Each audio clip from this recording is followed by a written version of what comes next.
What I'm holding in my hands are the 500 most commonly used Chinese characters, and you've probably seen the headlines before. Knowing these 500 characters will allow you to read up to 75% of all written Chinese.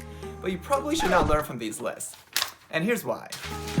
On my channel, I've emphasized more than once the importance of learning in context. Why learning from stories, for example, is better than memorizing from flashcards. It's why I like apps like Du Chinese better than I do apps like Nin Chinese.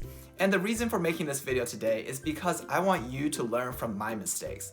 Because when I was 15 years old, this exact list is what I tried to memorize and how I tried to learn Chinese. And that experience was so discouraging that that was the last time I ever learned Chinese out of context. There's three fundamental problems with memorizing from a list like this. The first is that you never actually learn how to use those words properly. The second is that what you're learning may not even be relevant to you. And third, it's not an efficient way to learn. So I will address all three of these problems one by one, and at the end, I'll give you guys practical solutions for how you can start learning in context. The first issue with learning vocabulary out of context is that you tend to learn it with the mindset of your native language and not your target language. So then you don't actually know how to use it properly in your target language. I'll give you a simple example. So I got a comment on one of my videos and somebody asked me, what is the definition of 辉煌? To which I replied, it means something like grandeur or glorious, but I also cautioned him against seeing it as a direct translation because this is a word that can be only used in certain applications, like describing a city scene, for example. So then he goes around and he says, 祝你有一个辉煌的一天.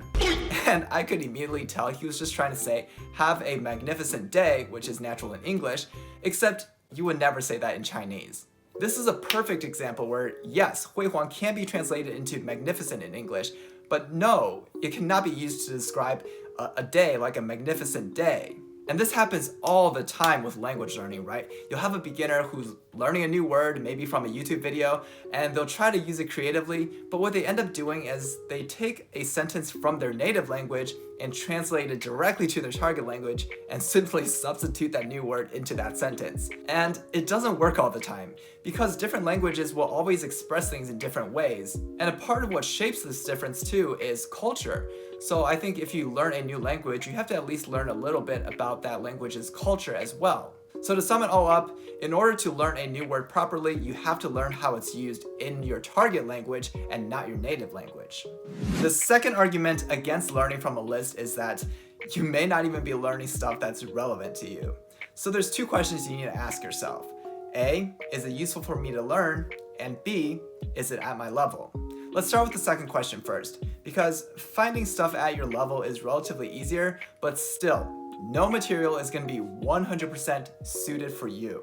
Because what is suitable for you really depends on what you already know, and that's different for everybody. You'll really see this come into play when you compare beginner level lists for Chinese learners versus the same beginner level list for native Chinese speakers, like first graders in China, for example. This is why you'll have characters like xiang, which is found in 语文一, a textbook for first graders in China, and that same character is found in HSK 5, which is advanced level for Chinese learners. And this brings us to our first question. Is it even useful for me to learn? Just because something is deemed beginner level doesn't mean that you should learn it if it's something you don't think you'll ever use.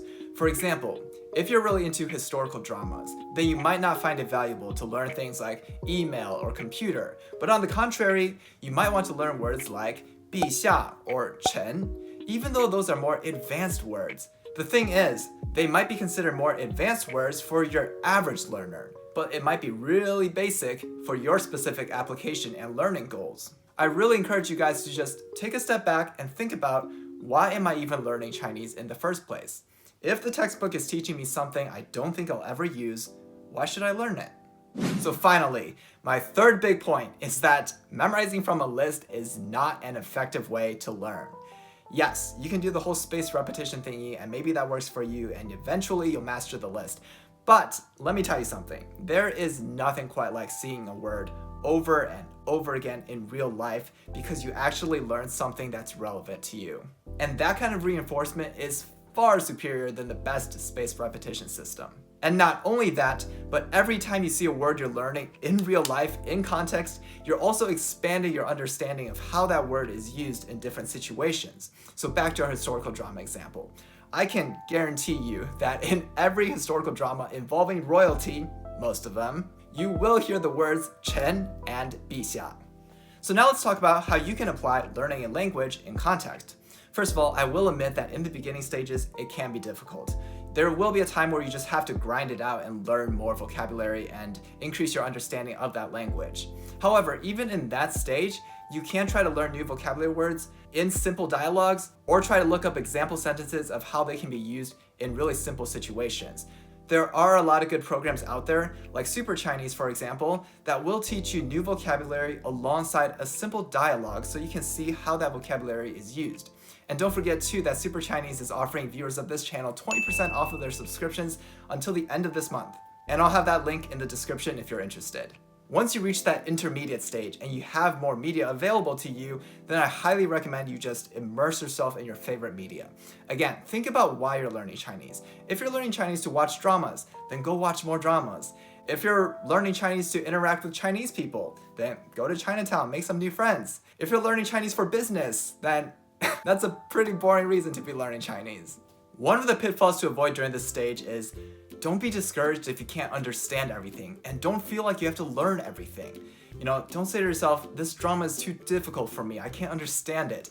You don't have to understand all of it. If you can honestly just pick up 2 or 3 words every 30 seconds, I consider that a win. I see this as an absolute win. And if you're learning from a curriculum, don't feel like you have to learn everything in that curriculum either. Remember, nothing is catered 100% to you. And I get it. I used to be a perfectionist in school, so I felt like if I didn't know something, I had to go back and review it 100 times. But the truth is, if there's something you're really struggling to remember, then you're probably not seeing it in real life, and it's probably not very useful for you.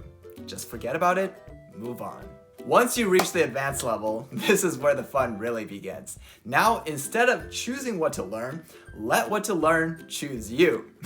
What I mean is, fully immerse yourself in real media and real interactions, and simply learn the things you don't know as you stumble across them. This is basically how I've been learning Chinese for years now. This is how most people continue to learn in their mother tongue. This is how I continue to learn English. You simply live your life, and if you stumble across a word you don't know, look it up.